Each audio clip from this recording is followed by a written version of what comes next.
मेरे YouTube channel में सभी बच्चों का हार्दिक स्वागत है। आज मैं लेकर के आया हूँ कक्षा 11 के भौतिक भूगोल के मूल सिद्धांत पुस्तक में से चैप्टर नंबर 3 और इस चैप्टर का नाम है पृथ्वी की आंतरिक संरचना। आज हम पृथ्वी की आंतरिक संरचना के बारे में जानेंगे कि पृथ्वी की आंतरिक संरचना की बनावट कैसी है। वैसे तो बच्चों, पृथ्वी के आंतरिक भाग में जाना असंभव कार्य है, लेकिन अभी वैज्ञानिकों ने कुछ ऐसे प्रयोग किए हैं जिनके द्वारा पृथ्वी के कुछ गहराई तक जा पाना संभव हुआ है। ज़्यादातर पृथ्वी की आंतरिक संरचना के बारे में जानने के जो स्रोत है, उनमें भूकंप एक ऐसा माध्यम है जिसके द्वारा हमें पृथ्वी की आंतरिक संरचना के बारे में जानकारी मिलती है। तो आज हम इस लेसन के अंदर पृथ्वी की आंतरिक संरचना कैसी है या उसको किस प्रकार से पृथ्वी की आंतरिक संरचना को किस प्रकार से जाना गया या कैसी है, उसके बारे में आज अपन चर्चा करेंगे। तो शुरू करते हैं पृथ्वी की आंतरिक संरचना। पृथ्वी की प्रकृति के बारे में आप किस प्रकार का अनुमान लगाते हैं? क्या आपके अनुमान के अनुसार पृथ्वी क्रिकेट की गेंद की तरह एक ठोस गेंद है या यह एक खोखली गेंद है जिस पर चट्टानों की मोटी परत स्थलमंडल है? क्या आपने कभी टेलीविज़न पर ज्वालामुखी उद्गार दिखाते हुए चित्रों को देखा है? क्या आपको ज्वालामुखी से निकले हुए गर्म लावा, मिट्टी, धुआं, आग तथा मैग्मा याद है? पृथ्वी के आंतरिक भाग को अप्रत्यक्ष प्रमाणों के आधार पर समझा जा सकता है, क्योंकि पृथ्वी के आंतरिक भाग में न तो कोई पहुंच सका है और न ही पहुंच सकता है। तो बच्चों, जैसा कि आपने जाना कि पृथ्वी के आंतरिक भाग में जाना असंभव कार्य है, पृथ्वी के आंतरिक भाग में आज तक कोई नहीं पहुंच सका है। तो पृथ्वी के बारे में अपन किस प्रकार से जान सकते हैं? तो पृथ्वी के बारे में अगर अपन जानकारी जो भी अपने को प्राप्त होती है, तो वो अपने को अप्रत्यक्ष प्रमाणों के आधार पर ही जानकारी मिलती है। आगे देखते हैं, पृथ्वी के धरातल का विन्यास मुख्यतः भूगर्भ में होने वाली प्रक्रियाओं का परिणाम है। बहिर्जात व अंतर्जात प्रक्रियाएं लगातार भूदृश्य को आकार देती रहती है। अंतर्जात प्रक्रियाओं के प्रभाव को अनदेखा कर किसी भी क्षेत्र की भू आकृति की प्रकृति को समझना अधूरा होगा। कहने का मतलब ये है बच्चों कि जो पृथ्वी के धरातल का जो विन्यास है, वो पृथ्वी के जो धरातल पर जो विन्यास है या आकृतियां है, वो किस कारण से बनी? भूगर्भ में जो प्रक्रियाएं होती है, उन प्रक्रियाओं के परिणाम स्वरूप पृथ्वी के धरातल पर आकृतियों का निर्माण होता है। पृथ्वी के आंतरिक भाग में या भूगर्भ में जो प्रक्रियाएं होती है, उनको अंतर्जात प्रक्रियाएं कहते हैं और उन्हीं के कारण पृथ्वी के धरातल पर विभिन्न प्रकार के विन्यास या विभिन्न प्रकार की आकृतियों का निर्माण होता है। बहिर्जात व अंतर्जात प्रक्रियाएं लगातार भूदृश्य को आकार देती रहती है। बच्चों, जैसे कि बताया गया है, अंतर्जात प्रक्रियाएं जो पृथ्वी के आंतरिक भाग में क्रियाशील रहती है और बहिर्जात प्रक्रियाएं यहाँ पर वो है जो पृथ्वी के धरातल पर क्रियाशील रहती है। पृथ्वी के धरातल पर क्रियाशील रहने वाली बहिर्जात प्रक्रियाओं में जैसे अपक्षय और अपर्दन हैं, यानी कि अनाच्छादन की प्रक्रिया है। अनाच्छादन की प्रक्रिया में अपक्षय, अपर्दन और सामूहिक स्थानांतरण की प्रक्रिया को सम्मिलित किया जाता है। अपक्षय यानी कि चट्टानों का विभिन्न कारणों से अपने स्थानों पर टूट करके गिरना, और अपर्दन उन चट्टानी चूर्ण का एक स्थान से दूसरे स्थान पर वायु, जल या अन्य कारकों के द्वारा, अपर्दन के कारकों के द्वारा अपर्दित होना, ये सारी बहिर्जात प्रक्रियाएं हैं। तो ये जो बहिर्जात और अंतर्जात प्रक्रियाएं हैं, ये लगातार भूदृश्यों को आकार देती रहती है। यानी कि अंतर्जात प्रक्रियाएं तो पृथ्वी के धरातल पर विभिन्न आकृतियों का निर्माण करती है और बहिर्जात प्रक्रियाएं अनाच्छादन की क्रिया द्वारा उनको समतलीकरण का कार्य करती रहती है। अंतर्जात प्रक्रियाओं के प्रभाव को अनदेखा कर किसी भी क्षेत्र की भू आकृति की प्रकृति को समझना अधूरा होगा। कहने का तात्पर्य यह है कि अंतर्जात प्रक्रियाओं का जो प्रभाव पड़ता है धरातल के ऊपर, भू आकृतियों पर, अगर अपन उनको नहीं समझेंगे तो एक तरह से वो अधूरा ही होगा। भू आकृति की प्रकृति को समझने के लिए पृथ्वी के आंतरिक भाग में जो अंतर्जात बल है उनको समझना आवश्यक है। अर्थात किसी भी प्रदेश की भू आकृति को समझने के लिए भूगर्भिक क्रियाओं के प्रभाव को जानना आवश्यक है। मानव जीवन मुख्यतः अपनी क्षेत्रीय भू आकृति से प्रभावित होता है। मानव का जो जीवन होता है, मानव जो है वो अपने आसपास की जो भू आकृति होती है उससे वह बहुत ज़्यादा प्रभावित होता है, क्षेत्रीय भू आकृति से वह बहुत ज़्यादा प्रभावित होता है। इसलिए भूदृश्य के विकास को प्रभावित करने वाले सभी कारकों के विषय में जानना आवश्यक है। इनकी पृथ्वी के धरातल पर जो विभिन्न आकृतियां हैं या धरातल पर जो विन्यास है, आकृतियां हैं, उस भूदृश्य के विकास को प्रभावित करने वाले जो कारक हैं उनको जानना बहुत ही जरूरी है। यह समझने के लिए कि पृथ्वी में कंपन क्यों होता है या सुनामी लहरें कैसे पैदा होती है, यह जरूरी है कि हमें पृथ्वी की आंतरिक संरचना का विस्तृत ज्ञान हो। तो प्यारे बच्चों, ऐसा है कि भूदृश्य के विकास को प्रभावित करने वाले जो कारक है उनके बारे में जानना आवश्यक है। उनके बारे में जानने के अलावा पृथ्वी में कंपन क्यों होता है, सुनामी लहरें कैसे पैदा होती है, ये भी अपने लिए जानना आवश्यक है। इन्हीं के बारे में जानेंगे तो अपने को पृथ्वी की आंतरिक संरचना का विस्तृत ज्ञान भी होगा। पिछले अध्याय में आपने पढ़ा कि पृथ्वी का निर्माण करने वाली भूपर्पटी से क्रोड तक सभी पदार्थ परतों के रूप में विभाजित हैं। आप जैसा कि जानते हैं पृथ्वी की 3 परतें हैं, भूपर्पटी, मैंटिल और क्रोड। तो पृथ्वी की परतों को 3 भागों में विभाजित किया गया है। इसका मतलब यह है कि पृथ्वी का जो पृथ्वी के जो आंतरिक भाग है उसका निर्माण परतों के रूप में हुआ है। यह भी जानना भी अत्यंत रोचक है कि वैज्ञानिकों ने कैसे इन परतों के संबंध में जानकारी प्राप्त की और प्रत्येक परत की विशेषताओं के बारे में अनुमान लगाया।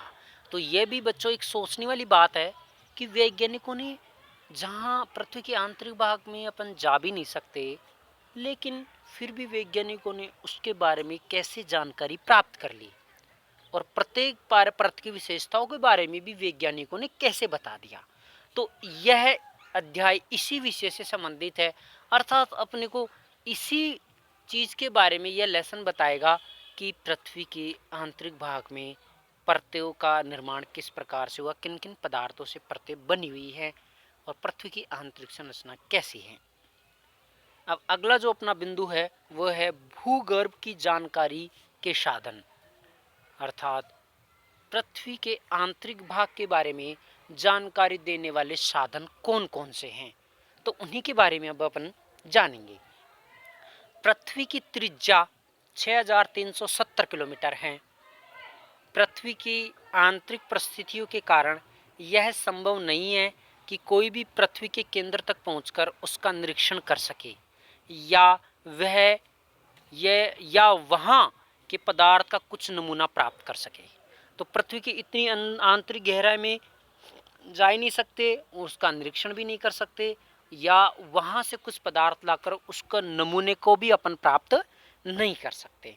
यह आश्चर्य की बात है कि ऐसी परिस्थितियों में भी वैज्ञानिक हमें यह बताने में सक्षम हुए कि भूगर्भ की संरचना कैसी है और इतनी गहराई पर किस प्रकार के पदार्थ पाए जाते हैं। मतलब वहाँ जा नहीं सकते, लेकिन फिर भी वैज्ञानिकों ने अपने को भूगर्भ की संरचना के बारे में बता दिया और ये भी बता दिया कि वहाँ पर किस प्रकार के पदार्थ हैं। पृथ्वी की आंतरिक संरचना के विषय में हमारी अधिकतर जानकारी परोक्ष रूप से प्राप्त अनुमानों पर आधारित है। प्रत्यक्ष रूप से तो मानव वहाँ पर जा ही नहीं सकता, तो इसका मतलब अपने को पृथ्वी की आंतरिक संरचना के बारे में जो भी जानकारी मिलती है वह परोक्ष रूप से प्राप्त अनुमानों पर आधारित है, तथापि इस जानकारी का कुछ भाग प्रत्यक्ष प्रेक्षणों और पदार्थ के विश्लेषण पर भी आधारित है। यानी कि अपन कह सकते हैं पृथ्वी की आंतरिक भाग के बारे में प्रत्यक्ष प्रेक्षण है, यानी कि प्रत्यक्ष स्रोत भी है और परोक्ष स्रोत भी है, यानी कि अप्रत्यक्ष स्रोत भी है। तो पृथ्वी के आंतरिक भाग के बारे में जानने के जो साधन हैं वह दो प्रकार के हैं, एक तो है प्रत्यक्ष स्रोत और एक है अप्रत्यक्ष स्रोत। तो सबसे पहले अपन पढ़ रहे हैं प्रत्यक्ष स्रोत। प्रत्यक्ष स्रोत जो कि पृथ्वी की जानकारी के बारे में अपने को पृथ्वी की आंतरिक संरचना के बारे में अपने को जानकारी देते हैं। तो प्रत्यक्ष स्रोत सबसे पहले अपन पढ़ रहे हैं, तो देखते हैं। पृथ्वी से सबसे आसानी से उपलब्ध ठोस पदार्थ धरातलीय चट्टानें हैं, अर्थात वे चट्टानें हैं जो हम खनन क्षेत्रों से प्राप्त करते हैं। दक्षिण अफ्रीका की सोने की खानी 3 से 4 किलोमीटर तक गहरी है। इससे अधिक गहराई में जा पाना असंभव है, क्योंकि इतनी गहराई पर तापमान बहुत अधिक होता है। खनन के अतिरिक्त वैज्ञानिक विभिन्न परियोजनाओं के अंतर्गत पृथ्वी की आंतरिक स्थिति को जानने के लिए परपटी में गहराई तक छानबीन कर रहे हैं। तो बच्चों, आपने अब तक जाना कि प्रत्यक्ष स्रोतों में चट्टान एक ऐसी चीज है जो पृथ्वी की आंतरिक संरचना के बारे में जानकारी देते हैं। यानी कि अपने को इससे पता चलता है कि पृथ्वी के आंतरिक ऊपरी जो भाग है, 3-4 किलोमीटर का जो भाग है, वहाँ चट्टानें हैं। और पृथ्वी के आंतरिक भाग में खानों से, जैसे दक्षिण अफ्रीका के अंदर सोने की खान है, तो उनसे अपने को पता लग रहा है कि पृथ्वी के आंतरिक भाग में चट्टानें मिलती हैं। लेकिन इससे ज़्यादा 3 से 4 किलोमीटर गहराई से ज़्यादा जाना असंभव और मुश्किल है, क्योंकि वहाँ जो जो अपन गहराई में जाते हैं तापमान बढ़ता चला जाता है। लेकिन फिर भी इस 3-4 किलोमीटर से अधिक गहराई में भी वैज्ञानिक छानबीन कर रहे हैं, और संसार भर के वैज्ञानिक 2 मुख्य परियोजनाओं पर काम कर रहे हैं। ये है गहरे समुद्र में प्रवेधन परियोजना, यानी कि डीप ओशन ड्रिलिंग प्रोजेक्ट, और दूसरा है समन्वित महासागरीय प्रवेधन परियोजना। इन 2 परियोजनाओं पर विश्व भर के वैज्ञानिक काम कर रहे हैं, और इन परियोजनाओं पर काम करते हुए वो लगातार पृथ्वी की आंतरिक संरचना के बारे में जानकारी जुटा रहे हैं। आज तक सबसे गहरा प्रवेधन आर्कटिक महासागर में कोला क्षेत्र में 12 किलोमीटर की गहराई तक किया गया है। यानी कि पृथ्वी के आंतरिक भाग में सबसे गहराई पर जो खुदाई हुई है, प्रवेदन हुआ है, वो 12 किलोमीटर की गहराई तक हुआ है। इन परियोजनाओं तथा बहुत सी अन्य गहरी खुदाई परियोजनाओं के अंतर्गत विभिन्न गहराई से प्राप्त पदार्थों के विश्लेषण से हमें पृथ्वी की आंतरिक संरचना से संबंधित असाधारण जानकारी प्राप्त हुई है। यानी कि कुछ ऐसे तथ्य यहाँ से मिले हैं जहाँ से पृथ्वी की आंतरिक संरचना के बारे में अपने को जानकारी मिलती है। ज्वालामुखी उद्गार। अब अगला जो पॉइंट है, प्रत्यक्ष स्रोतों में अपन ने देखा कि वैज्ञानिक प्रवेधन करके जानकारी जुटा रहे हैं। इसके अलावा ज्वालामुखी उद्गार से भी अपने को प्रत्यक्ष रूप से जानकारी मिलती है। तो देखते हैं, ज्वालामुखी उद्गार प्रत्यक्ष जानकारी के एक अन्य स्रोत है। जब कभी भी ज्वालामुखी उद्गार से लावा पृथ्वी के धरातल पर आता है, यह प्रयोगशाला अन्वेषण के लिए उपलब्ध होता है। यद्यपि इस बात का निश्चय कर पाना कठिन होता है कि यह मैग्मा कितनी गहराई से निकला है।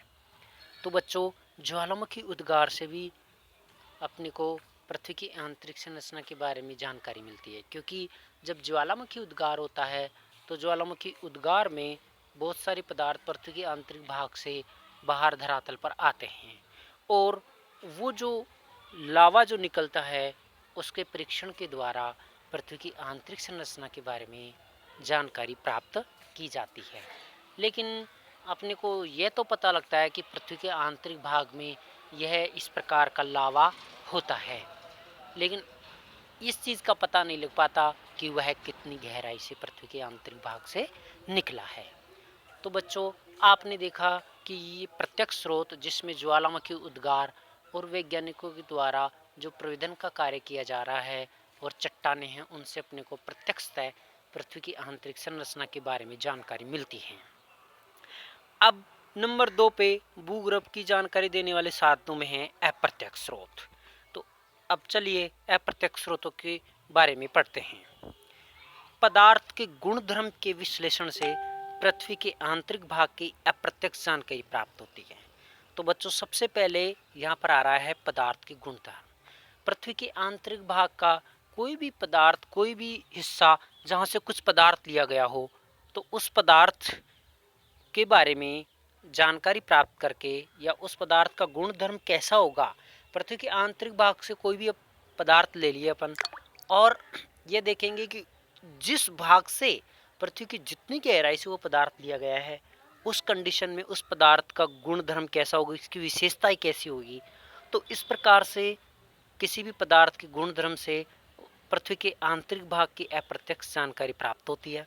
खनन क्रिया से हमें पता चलता है कि पृथ्वी के धरातल में गहराई बढ़ने के साथ साथ तापमान में दबाव में वृद्धि होती है। तो एक चीज़ ये निकल कर के आती है कि जो जो पृथ्वी के आंतरिक भाग में गहराई बढ़ती है तो तापमान भी बढ़ता है और दबाव भी बढ़ता है, दबाव में भी वृद्धि होती है। इतना ही नहीं, हमें यह भी पता चलता है कि गहराई बढ़ने के साथ साथ पदार्थ का घनत्व भी बढ़ता है। तो तापमान और दबाव तो बढ़ता ही है, उसके अलावा घनत्व भी बढ़ता है। तो इस तरह से कह सकते हैं कि तापमान, दबाव व घनत्व में इस परिवर्तन की दर को आंका जा सकता है। यानी कि जो जो अपन गहराई में जाएंगे तो तापमान, दबाव और घनत्व की जो दर है उसमें लगातार परिवर्तन होता रहता है और पृथ्वी के आंतरिक भाग में लगातार ये तीनों चीज़ें बढ़ती रहती है, इनमें वृद्धि होती रहती है। पृथ्वी की कुल मोटाई को ध्यान में रखते हुए वैज्ञानिकों ने विभिन्न गहराई पर पदार्थ के तापमान, दबाव एवं घनत्व के मान को अनुमानित किया है। वैज्ञानिकों ने अलग अलग गहराई पर यह अनुमान किया है कि तापमान कितनी गहराई पर कितना होगा, दबाव और घनत्व को इसी प्रकार से उन्होंने अनुमानित किया है कि विभिन्न गहराइयों में तापमान, दबाव और घनत्व का मान क्या होगा। प्रत्येक परत के संदर्भ में इन लक्षणों का सविस्तार वर्णन इसी अध्याय में आगे किया गया है। यानी कि आगे आप जान पाओगे कि विभिन्न परतों में इन तापमान, दबाव और घनत्व का जो मान है वो कितना कितना है। पृथ्वी की आंतरिक जानकारी का दूसरा अप्रत्यक्ष स्रोत है उल्काएं, जो कभी कभी धरती पर पहुंचती है। बच्चों, आप उल्का पिंड के बारे में जानते होंगे। रात्रि को जो तारे टूटते हुए नजर आते हैं वो उल्का पिंड होते हैं, जो कि पृथ्वी के वायुमंडल में प्रवेश करने पर वायु के घर्षण से जल जाते हैं। लेकिन कुछ बड़ी उल्काएं होती है जो पृथ्वी पर आकर के गिर जाती है, उनके कुछ टुकड़े पृथ्वी पर आकर के गिर जाते हैं। तो उन उल्का पिंडों से भी अपने को पृथ्वी की आंतरिक संरचना के बारे में जानकारी मिलती है। आपने पढ़ा होगा बेटा कि बच्चों की पृथ्वी और ब्रह्मांड के सभी जो आकाशीय पिंड हैं वो प्राचीन काल में एक ही जगह समाहित थे। अर्थात आपने बिग बैंग सिद्धांत पढ़ा होगा। बिग बैंग सिद्धांत जो है उसमें पृथ्वी के सभी आकाशीय पिंड एक जगह ही थे और एक बहुत बड़ा पिंड था और उस महापिंड के अंदर जो महाविस्फोट हुआ था, बिग बैंग हुआ था, उसी से ये ब्रह्मांड के सभी आकाशीय पिंड बने थे। तो उल्का जो पिंड है, उल्काएं हैं, उल्काएं जो है उनके परीक्षण से पृथ्वी की आंतरिक संरचना के बारे में भी जानकारी मिलती है। तो आगे देखते हैं। हालांकि हमें यह भी ध्यान रखना चाहिए कि उल्काओं के विश्लेषण के लिए उपलब्ध पदार्थ पृथ्वी के आंतरिक भाग से प्राप्त नहीं होते हैं, परंतु उल्काओं से प्राप्त पदार्थ और उनकी संरचना पृथ्वी से मिलती जुलती है। तो बच्चों, आपने जाना कि पृथ्वी का आंतरिक भाग और उल्काएं, उन दोनों की संरचना एक जैसी है, क्योंकि अपन ने देखा था कि प्राचीन काल में महाविस्फोट सिद्धांत में अपन पढ़ते हैं पृथ्वी के आकाशीय पिंड पहले एक महा विशाल पिंड के रूप में एक ही जगह थी। तो इससे ये तो स्पष्ट हो जाता है कि पूरे आकाशीय पिंड एक ही जगह बड़े विशाल पिंड के रूप में एकत्रित थे और इसी वजह से उल्काओं की संरचना और पृथ्वी की आंतरिक संरचना एक जैसी ही है।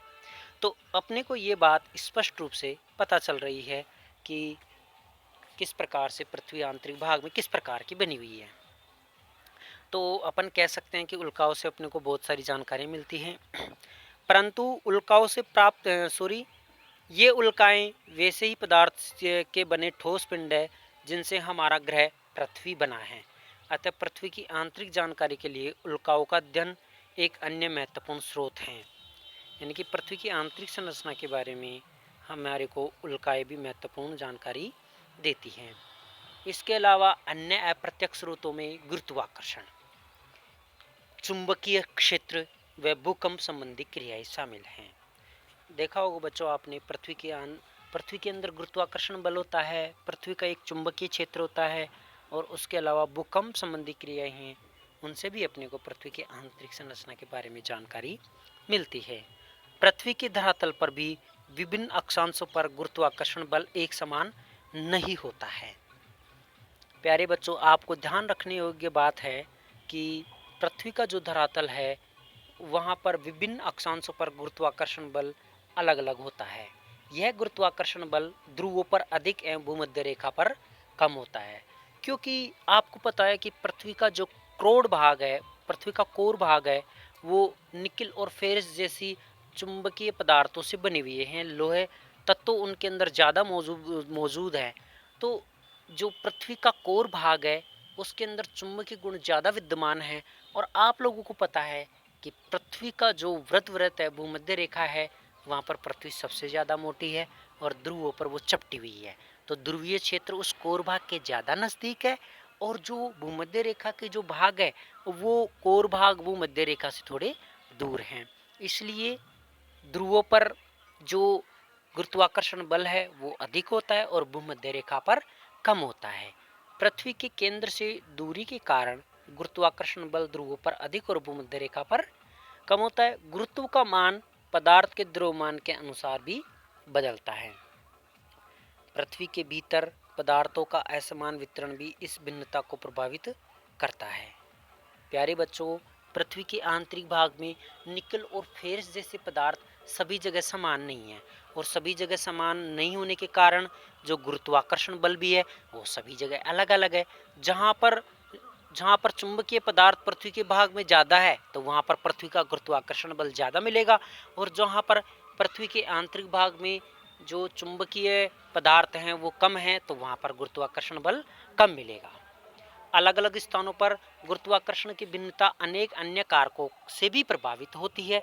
इस भिन्नता को गुरुत्व विसंगति कहा जाता है। तो बच्चों, एक बार फिर से आप गुरुत्व विसंगति को समझो कि पृथ्वी के अलग अलग स्थानों पर गुरुत्वाकर्षण में भिन्नता होती है और ये जो भिन्नता होती है इसी को गुरुत्व विसंगति कहा जाता है। गुरुत्व विसंगति हमें भूपर्पटी में पदार्थों के द्रव्यमान के वितरण की जानकारी देती है। चुंबकीय सर्वेक्षण भी भूपर्पटी में चुंबकीय पदार्थ के वितरण की जानकारी देते हैं। कई बार जब पृथ्वी के धरातल का चुंबकीय सर्वेक्षण होता है उससे भी चुंबकीय पदार्थों के वितरण की वैज्ञानिकों को जानकारी मिलती है कि पृथ्वी के किस भाग में चुंबकीय पदार्थ अधिक है और किस भाग में या किस स्थान के भूगर्भ में चुंबकीय पदार्थ कम है।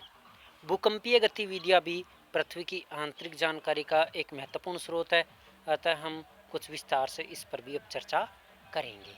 तो बच्चों, आज की क्लास में इतना ही। आगे मैं आपको बताऊंगा कि भूकंप के माध्यम से किस प्रकार से अपने को अप्रत्यक्ष रूप से पृथ्वी की आंतरिक संरचना के बारे में जानकारी मिलती है। अगर आपको यह वीडियो पसंद आया है तो आप मेरे चैनल को सब्सक्राइब कीजिए और इसे ज़्यादा से ज़्यादा शेयर कीजिए। धन्यवाद।